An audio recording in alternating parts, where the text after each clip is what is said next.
Middleweight championship action. Carlos Monzon versus Rodrigo Valdez, and we're going to show you in slow motion just what Carlos Monzon has been doing with his right hand. There's a right hand high on the forehead, but he'll come back with it right after the left. The left shows it up, and there's a right hand which buckles Rodrigo Valdez. He cannot take much of that action without his facial tissues beginning to disintegrate, as they're doing right now.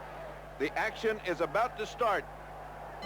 Round 10, bell for round 10, and the fighters are already in the middle of the round, in the middle of the ring, eager to get it on. And Monzon starts round 10 the way he finished round 9, connecting with the right and then trying another one. Now picking up the pace, the complexion of this fight changing since Monzon was knocked to the deck for a quick 1 or 2 count in round 2 by the challenger Rodrigo Valdez. You can see the pace now being picked up, another right hand, and Monzon now almost able to score at will with his right hand and a very effective jab.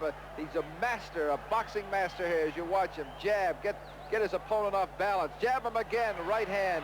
Valdez now looking a bit confused by the punching power and the versatility. Another right hand, another one, slapping him and pushing him across the ring now almost at will does the champion Monzon.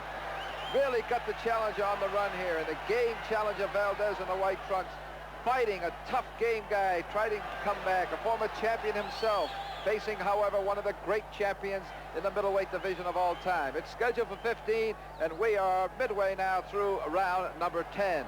The round has almost gone halfway through, and Valdez has not thrown a meaningful punch until just then.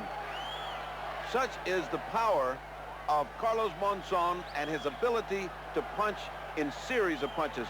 All great fighters have that in common. They don't punch. Wait a minute, it seems like Rodrigo Valdez is bleeding. There's some blood on the shoulder of Monzon. It can only be coming from Rodrigo Valdez, whose face is puffy and is beginning to look like a swamp. It is beginning to open up, and well, it should. The right hands of Monzon have been devastating, and the repetitive lefts, 2, 3, 4 lefts, and then the right hand. That's Carlos Monzon. Look at that, look at that. Tremendous boxing. Reminds you of the great Sugar Ray Robinson. Look at this, tremendous. Beat him downstairs to the body, again to the head, missing an uppercut that would have put him away or put him in the 3rd row. What a tough customer Rodrigo Valdez is. He has taken a series of combinations that would have decked anybody. He is some kind of tough cookie. But here comes Monzon again. Remember, as you're watching this fight, the one cardinal sin in boxing is just to throw one punch and nothing else. And what they teach you is a series of combinations. Now you're seeing it in practice. 1, 2, 1, 2. He just doesn't stop with these combinations. And you wonder, Bertie, at 35 years old, how this man can do this. Where does he get that stamina from? You mentioned earlier tremendous body condition, and that's what Monzon, the middleweight champion of the world, has. And we wind down now on round 10 from Monte Carlo.